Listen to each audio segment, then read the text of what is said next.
The Bascom Library in San Jose is a gleaming, modern, open space with row upon row of book stacks, distinguished mainly by a conspicuous absence of even a single book on any shelf.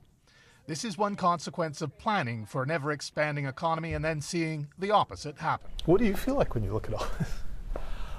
Well, you know, I can't help but feel sad that I feel these branches are such gifts to the community and the community is paying for them. San Jose voted to borrow the money to build this and other libraries 10 years ago. You know, it was the largest municipal bond for libraries passed in the United States when it was passed, $212 million. The library has never opened because the city simply cannot afford the staff to run it. The same is true of the brand new $90 million San Jose Police Department substation. It's finished and paid for, but there's no money left to actually use it. We ought to be realistic. San Jose City Council now spends most of its time trying to figure a way out of this financial death spiral. Mayor Chuck Reed says San Jose is on the brink of something that's happening in cities and towns all over California. We call that service level insolvency. It means you have enough money to pay your bills, you just can't provide services to your people. The big bills are getting bigger as the services are getting smaller. What's eating up huge chunks of taxpayer dollars are public sector pensions. What San Jose and countless cities like it in California are struggling to avoid is becoming the next Vallejo. This is Vallejo, and it's famous for being the largest city in America ever to go bankrupt. Vallejo is run down. Businesses have abandoned the city center. The street repair budget is a fraction of what it should be. And why? Because most of the city's budget is eaten up by salaries and benefits for city workers. Mainly, it's police and firefighters.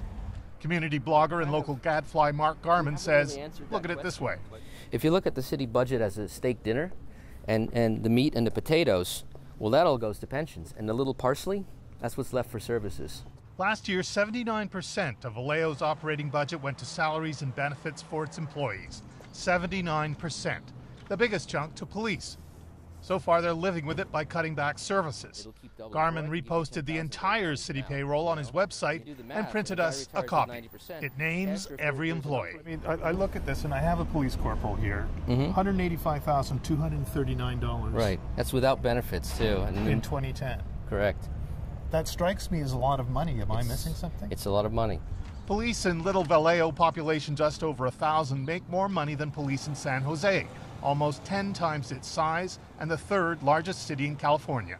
Still, San Jose police have a sweet pension too. After 35 years of service, a police officer gets a pension that pays 90% of base salary.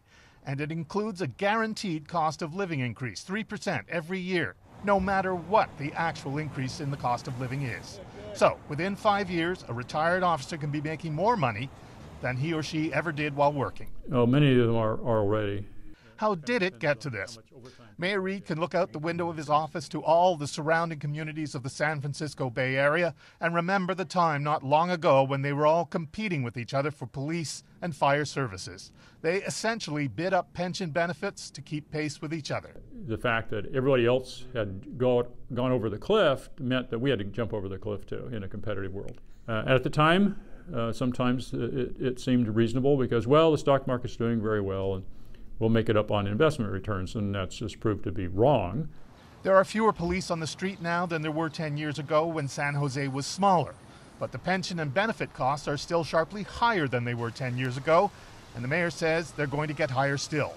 The police union says the city exaggerates how serious the problem is. The real numbers came in about half of what they have been running around for the last 6 months saying it was going to be. But the union does not deny that a 90% of salary pension is an extraordinarily generous pension. I do believe that a 90% formula, yeah, I think it's an overreach. When I got hired, it was a 75% retirement plan. That's still a very generous pension by anybody's standard. The city's response will be to ask voters in June whether they will approve a rollback of pension benefits, in essence, backing out of the agreement. The pension was negotiated fairly. Police officers have planned their lives around it. To them, a deal is a deal. Attempting a rollback will invite a fight.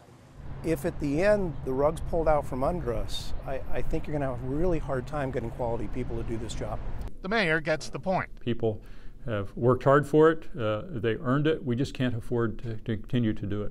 San Jose is at the cutting edge of trying to roll back pensions. Every city is watching. For Governor Edmund G. Brown, Jr. And so is the state of California, which also faces a similar problem with its own pension plans in the face of a growing retiree population. 3 times as many people as are retiring as are entering the workforce. California likes to think of itself as the place where the future begins.